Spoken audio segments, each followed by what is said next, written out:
Ahora, con muchísimo gusto, saludar a nuestra queridísima colega periodista y corresponsal de Contralínea, la queridísima Nancy Flores. ¿Cómo estás, Nancy? Bienvenida Sin Censura. Por fin nos tocó platicar después de tanto tiempo. Creo que hasta valdría la pena decirte feliz año. Sí, ¿verdad? Buenas tardes, Toño. Sí, fíjate que no habíamos tenido oportunidad de dialogar en este año, pero aquí andamos con todo. Vamos a darle a la información y a las investigaciones que traen ahí en Contralínea. Ayer tuviste una participación muy interesante en la mañanera. Fueron muchos los temas que planteaste por ahí, Nancy, pero ya mucho la atención uno de estos, esta información de la Unidad de Inteligencia Financiera que se va a revelar sobre él, sobre Calderón, sobre Peña, sobre los mismos ministros de la Corte que piden se abra esta pues esta información de ahí de la Unidad de Inteligencia Financiera y que ellos hacen en el ánimo tal vez de perjudicar a López Obrador, pero a sabiendas de que pues hasta el momento no le han podido encontrar ningún tipo pues de suciedad, a pesar de que saquen estas notas, estas pseudonotas ya desmentidas como la de Tim Golden. ¿Qué nos puedes decir sobre esto, querida Nancy? Sí, fíjate, Toño, que yo también coincido contigo en que esta decisión de 9 votos contra 2 que tuvo el Pleno de la Suprema Corte de Justicia de la Nación hace una semana, donde obliga al gobierno federal, particularmente a la Secretaría de Hacienda, a través de la Unidad de Inteligencia Financiera, a revelar toda la documentación que tenga que ver con Pegasus, era un poco para eso, para generar una especie de cisma en materia de seguridad nacional al gobierno de López Obrador. Y la mira que tenían pues era afectar también un poco a Enrique Peña Nieto, ¿no? Porque ellos en la discusión, si uno ve toda esta discusión que tuvieron, pues decían, estos contratos se hicieron en el gobierno de Peña Nieto y la UIF tiene ahora que entregar esta información porque además lo dijo en un foro público que fue una conferencia matutina del propio presidente López Obrador cuando se dio a conocer todo esto de los contratos Pegasus. Por supuesto, no se dieron a conocer las documentaciones, simplemente el enmarañado de cómo estaba esta circunstancia. El asunto, Toño, es que esto nosotros lo advertimos inmediatamente, o sea, desde ese día nosotros empezamos a comentar en el programa de Contralínea que abrían la caja de Pandora, porque finalmente quienes hicieron espionaje político fueron los gobiernos de Felipe Calderón y de Enrique Peña Nieto, particularmente con el malware Pegasus. No es que en los sexenios de Salinas, Cedillo, Fox no hubiera este tipo de espionaje político. Lo que pasa es que la tecnología que ya lograron conseguir con Pegasus se obtuvo hasta el sexenio de Felipe Calderón, particularmente en 2010 se empiezan a conseguir estos contratos o más bien a firmar estos contratos con la anuencia del gobierno de Estados Unidos porque en aquel momento, no sé si estas reglas permanezcan, pero en aquel momento la alianza Estados Unidos-Israel pues obligaba a los gobiernos de los estados, de cualquier estado-nación, que si quería adquirir este tipo de tecnología tenía que solicitarle previamente una autorización a Estados Unidos. Y en el caso mexicano, para el caso mexicano, quien emite esta autorización de parte del gobierno estadounidense es Hillary Clinton. Entonces obtienen la autorización y adquieren este tipo de tecnología, una tecnología muy invasiva desde aquel momento. Y nosotros advertíamos que era la caja de Pandora porque justo podían acabar abriendo lo que no querían. Y no querían porque el nexo de la Suprema Corte de Justicia de la Nación ha estado, con Felipe Calderón, ha estado muy evidente.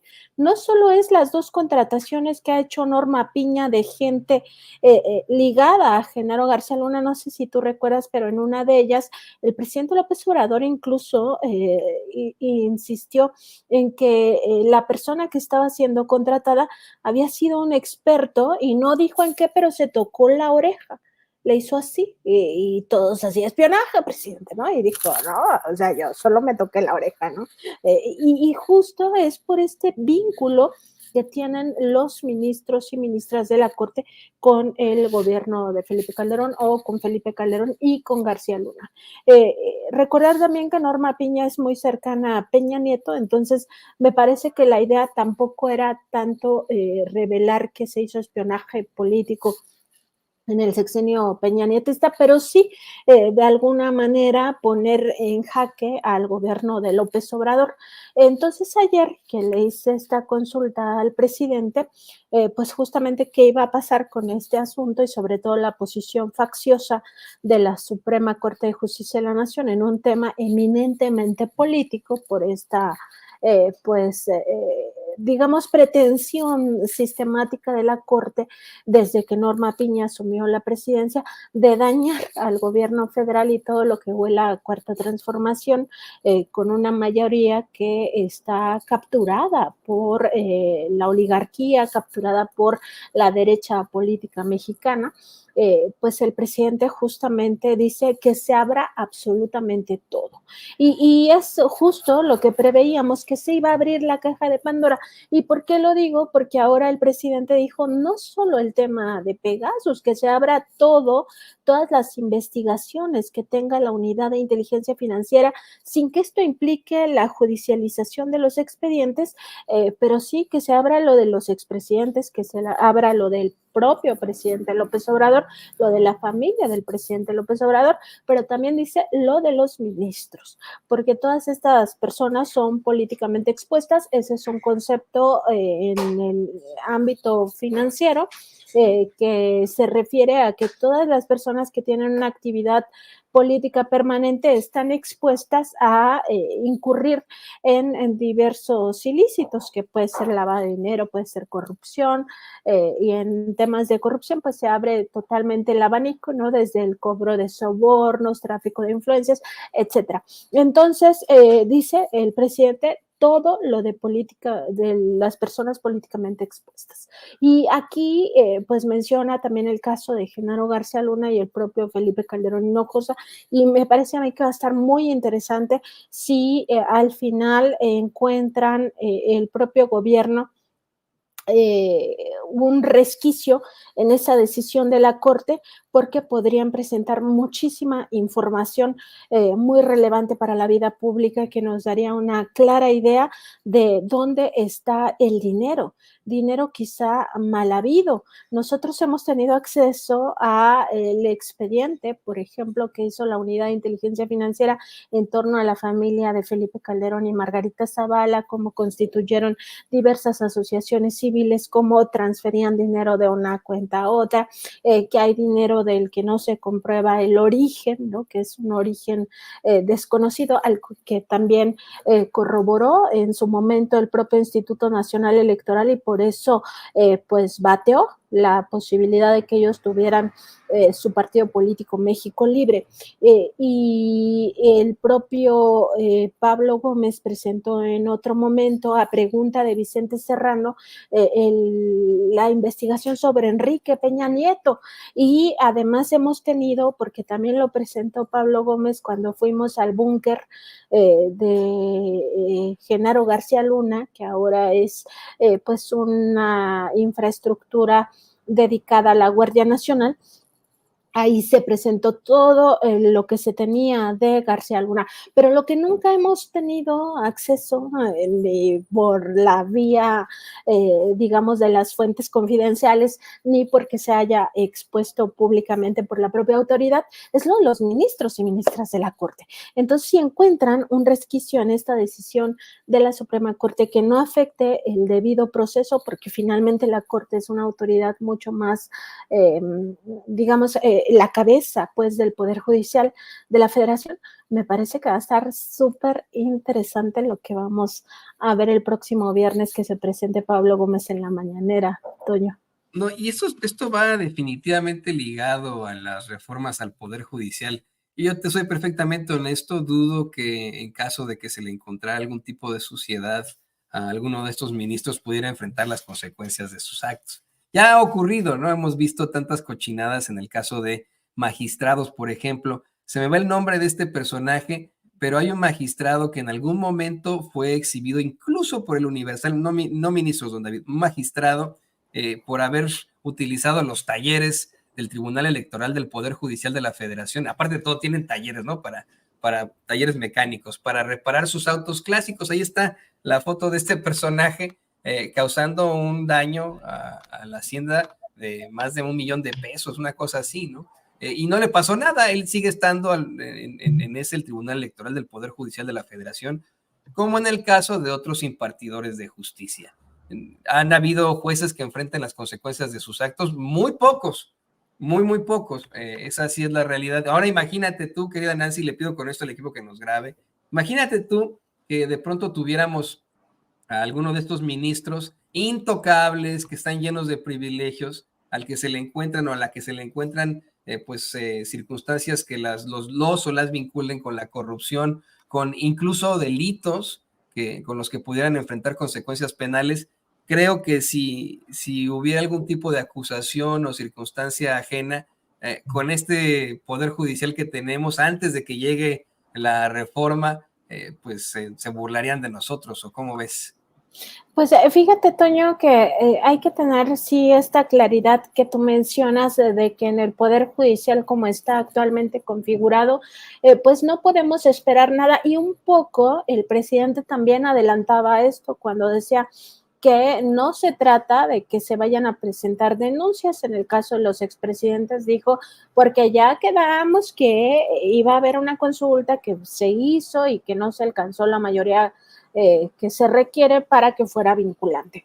Entonces, no va por ahí el tema, va más en el sentido de que la gente, el pueblo, se entere de cómo está justamente constituida la corrupción en las grandes ligas, porque aquí sí ya no son las ligas menores, aquí vamos a ver a quienes detentaron el poder ejecutivo en su momento, como es Calderón, Peña Nieto y el propio López Obrador, que se va a someter a este escrutinio público, y también en el caso de los ministros, el Poder Judicial. Cuando él habla de personas políticamente expuestas, yo lo que te digo es que son absolutamente todos.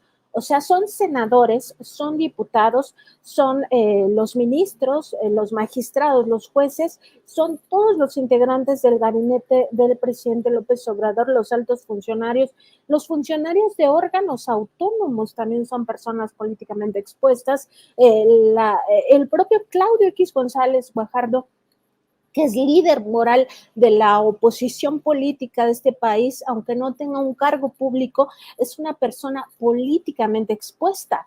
Entonces, aquí estamos hablando de todo mundo. Y hay que recordar también que existen 3 tipos de juicios. Uno de ellos es el juicio legal, que está perdido justamente por esto que mencionas, que pues el Poder Judicial está tomado por una pandilla prácticamente, ¿no? Está totalmente corrompido o totalmente podrido, como se le quiera calificar. El tema es que existen otros 2 juicios. El juicio de la historia, que se hace pues cuando ya ha pasado tiempo, se hace generalmente por el sector de la academia, que analiza los procesos históricos, pero también está el juicio social. El juicio social es fundamental para la construcción de democracia. ¿Qué significa el juicio social? Todos tenemos derecho a juzgar nuestra vida pública y a llegar a veredictos, incluso sin que exista un tribunal ciudadano o un consenso. Pero para muchísimos mexicanos nos queda muy claro que los grandes latrocinios se cometieron en los sexenios neoliberales, ¿no? Por ejemplo, y nada más pongo este ejemplo del FOBAPROA. Es un consenso prácticamente social. La mayoría del pueblo, no digo que todo el pueblo, porque todavía hay gente que justifica esos latrocinios, consideramos que fue un robo al pueblo de México esa política pública de Ernesto Zedillo Ponce de León en contubernio con José Ángel Gurría, actual, digamos, actual personaje que tiene en sus manos crear el proyecto de nación de Xóchitl Gálvez. para que dimensionemos de quiénes se trata, ¿no? Entonces, eso colectivamente, para la mayoría, es un gran latrocinio, el mayor latrocinio que hemos vivido. Y ese es el juicio que nos toca a nosotros como ciudadanos. Y eso también es fundamental para la hora en que tenemos que decidir. ¿Qué vamos a decidir? Pues en junio vamos a decidir qué proyecto de nación queremos, vamos a decidir si hacemos caso o no a esta mentira que se nos está tratando de imbuir un día sí y al otro también, de que necesitamos contrapesos. Ay, los contrapesos que nos hacen falta, por favor, no todo a Morena, no todo al PT, no todo al Verde, porque necesitamos contrapesos. Pues sus contrapesos son esas instituciones capturadas que sirven para los intereses oligárquicos, básicamente, para los intereses corruptos. Entonces, si nosotros ya tenemos esta claridad, porque estamos politizados y politizadas, para nosotros será mucho más fácil tomar una decisión y no ser manipulados. Entonces me parece que aunque no se judicialicen los casos, sí va a haber un juicio y es el juicio de la sociedad. No, y está interesante eso, ¿no? Por supuesto que la historia no perdonará ni a Felipe Calderón, ni a Enrique Peña Nieto, ni a Vicente Fox, ni a Ernesto Zedillo, ni a Carlos Salinas de Gortari, por mencionar a los últimos, igual a Miguel de la Madrid, a José López Portillo, etcétera, etcétera, etcétera. No, no los perdonarán, no los hemos perdonado hasta el momento y quedaron exhibidos como de los peores expresidentes que hemos tenido. Pero en lo general, sí hay y le pido al equipo que nos grabe, Nancy, sí hay un clamor popular por esa justicia, porque verdaderamente puede haber algún tipo de circunstancia a la que se enfrenten estos personajes. Me acuerdo de esta entrevista que en algún momento le hizo Vicente Serrano a Paco Ignacio Taibo II, en la que el mismo Paco Ignacio decía, bueno, pues yo me quedo con ese pendiente en esta administración, que tal vez no enfrentaron las consecuencias de sus actos, muchos de los que lo debieron haber hecho así, y a lo mejor si será así con Claudia Sheinbaum, no lo sabemos, ¿no? El futuro no lo podemos predecir. Sin embargo, hay algo que sí tendríamos que analizar. Al abrir esta caja de Pandora, con todos estos datos que puede proporcionar la unidad de inteligencia financiera, tal vez podría ser el vínculo con el que se le podría relacionar a Felipe Calderón con el crimen organizado. No es algo que estoy yo sacándome de la manga ni algún tipo de especulación. Ahí está el caso de Genaro García Luna y cómo es que faltan uno que otro eslabón para poderlo vincular a esto, y de esa forma tal vez podría enfrentar consecuencias, ya sea acá en Estados Unidos o en la Corte Penal Internacional, donde sí está acusado de crímenes de lesa humanidad. ¿Qué opinas de esto, Nancy? Sí, o sea, primero también decir que es verdad que nos quedamos como con ese sabor de boca de que faltaron los expresidentes en la cárcel. O sea, todo el mundo quisiera eso. Pero también es verdad que tenemos que hacernos cargo como pueblo de lo que nos corresponde. Si queremos un poder judicial donde realmente estos casos de crímenes contra el patrimonio público, por ejemplo, necesitamos un poder judicial saneado.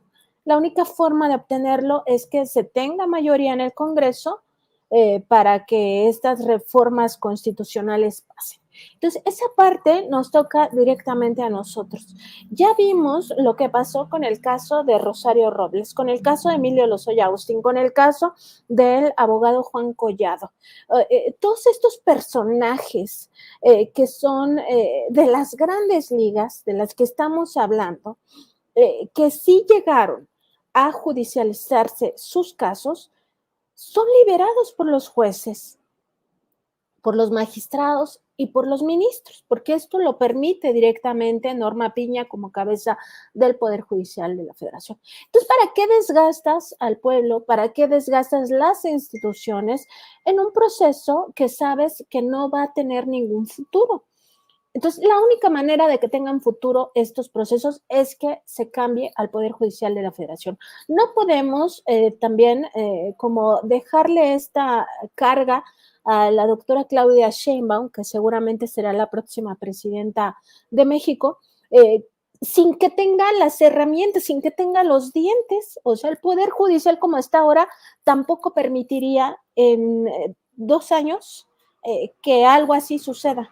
Entonces hay que hacernos cargo, nosotros como ciudadanos, de no guiarnos por esta falso debate de los contrapesos y entender que ese Poder Judicial no nos sirve para obtener justicia en todos los ámbitos. O sea, aquí no solamente estamos hablando de los grandes latrocinios o de los crímenes de lesa humanidad, como lo que mencionabas de Felipe Calderón. No, aquí estamos hablando de absolutamente cualquier clase de justicia. Entonces, si no nos hacemos cargo de eso, tampoco estamos dando las herramientas para que las autoridades judicialicen estos casos. Y te puse los 3 ejemplos de Rosario Robles, Juan Collado y Emilio Lozoya para entender que si esos que tenían un poder menor, aunque son de las grandes ligas, pues no son expresidentes y no son ministros de la Corte. Entonces, si con esos no se pudo, menos aún con figuras que todavía tienen pues un respaldo sobre todo del poder económico. Entonces ahí sí yo creo que como población tenemos que hacernos cargo como ciudadanía de lo que nos toca. Si no tenemos eso, no vamos a avanzar. Así es, hace falta esta nuestra participación ciudadana, como la que tienen siempre ustedes ahí en Contralínea al develar tantas cosas. Ya para cerrar, le pido al equipo que nos grabe, Nancy, te quería preguntar en qué van en esta investigación sobre el INAI, sobre estos personajazos comisionados. También lo mencionabas ayer en la conferencia de prensa mañanera, pero creo que pues valdría la pena saber si de alguna otra forma seguirán enfrentándose a estas acusaciones, si sabes que hay de alguna otra forma algún seguimiento a las investigaciones que han hecho ustedes, que ha hecho también Luis Guillermo Hernández por parte de la Fiscalía. ¿Qué nos puedes decir de último en cuanto al INAI? Mira, de la fiscalía no tengo yo información si esto ha sido presentado como una denuncia, pero lo que sí te puedo decir es que periodísticamente hablando, el INAI sí se toca y todas las instituciones gubernamentales se tocan, al igual que todos los poderes fácticos. Es decir, los periodistas, sobre todo los periodistas de investigación, no tenemos y no debemos de tener ninguna limitante y nuestra independencia no debe, digamos, frenarse por intereses. ¿Por qué lo digo? Porque hay quienes piensan que, desde el periodismo, pues hay instituciones que no se tocan, lo cual me parece hasta ridículo. Entonces, desde lo periodístico, nosotros seguimos con nuestra investigación en torno a estos gastos que pudieran ser legales, ¿no? Porque es lo que se nos ha argumentado a lo largo de todos estos reportajes, pero que no son legítimos. O sea, no puede ser legítimo que en un país con 60 millones de personas algunos servidores públicos se olviden de que son esos, son servidores públicos y más bien se sirvan a sí mismos del presupuesto. No es posible que gasten, que más bien que ganen alrededor de 200,000 pesos mensuales, que tengan un aguinaldo superior a los 300,000 pesos mensuales y que además estén pagando sus comidas de 3,000, 4,000, 5,000, hasta 25,000 pesos con dinero del pueblo. Eso no es posible. O sea, para empezar, ¿por qué les pagamos tanto? En segundo lugar, ¿por qué tenemos que pagarles hasta las papas fritas, hasta la Coca-Cola, pero también estas cuentas en cantinas por 3,000, 5,000, 10,000, 20,000 pesos? No, el pueblo no está para eso. Y eso, desde mi punto de vista, tiene que tener un seguimiento periodístico de nuestra parte, pues estamos comprometidos en auscultar a todo el poder, tanto público como fáctico, y eso vamos a continuar haciendo, Toño. Pues así es, así es, así es. Esto es lo que pues vamos a seguir pidiendo a ustedes que continúen y que muestren estas investigaciones aquí en Sin Censura. Mientras tanto, no me queda más que agradecerte esta participación aquí, querida Nancy, y pedirte también que nos compartas tus redes sociales. Te agradezco mucho, Toño. Yo estoy en Twitter, o bueno, ahora X, como @Nancy_contra, y también estamos en esa red social como Contralínea. Además, estamos en Facebook, YouTube, Instagram y TikTok como Contralínea, y en Spotify, iVoox y Apple Podcast como Contralínea Audio. Nuestro programa informativo y de opiniones de lunes a viernes a las 10 de la mañana, y además tenemos una mesa de análisis que se llama Contradebate, lunes, miércoles y viernes a la 1 de la tarde por nuestro canal de YouTube y nuestro canal de Facebook. Te agradezco mucho, Toña, que pasen muy buena tarde, y un abrazo a todo el equipo de Sin Censura. Igualmente, querida Nancy, un abrazo, como siempre, nuestro respeto, nuestra admiración. Ahí la tiene usted, periodista, corresponsal de la revista Contralínea, gran investigadora, la queridísima Nancy, aquí en Sin Censura.